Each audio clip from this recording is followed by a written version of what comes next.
In 1960, the United Nations called for independence for all colonial countries. Yet as of 2015, 17 regions around the world remain colonies, also known as non-self-governing territories. So where are there still colonies? Well, to start, a colony is typically a distant country or area controlled and protected by another country. However, there can be subtle legal distinctions between colonies and similarly controlled territories like commonwealths or special administrative regions. Distinctions are based on levels of autonomy from or dependence on parent countries. For instance, because they are said to be more autonomous, the UN doesn't classify places like Puerto Rico and Macau as colonies, though they have a colonial past.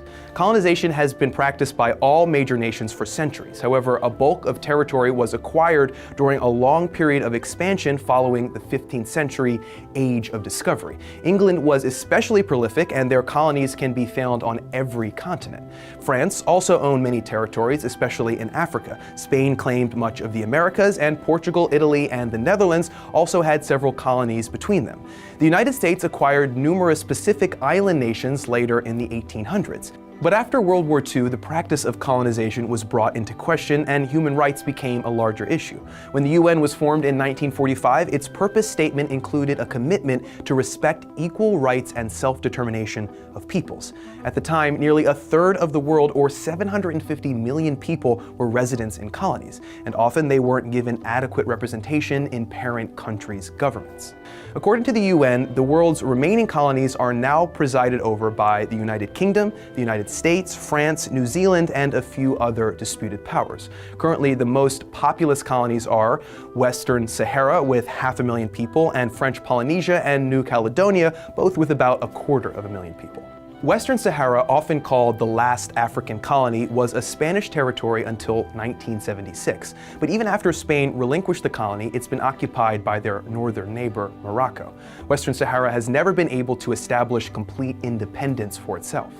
French Polynesia and New Caledonia are both islands colonized by France during the late 19th century.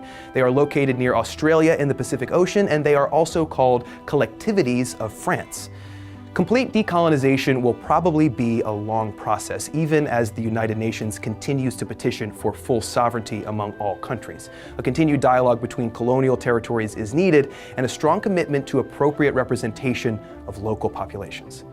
One former colony has a very unique relationship with its native people, Australia. You can watch that video next by clicking the link in the description.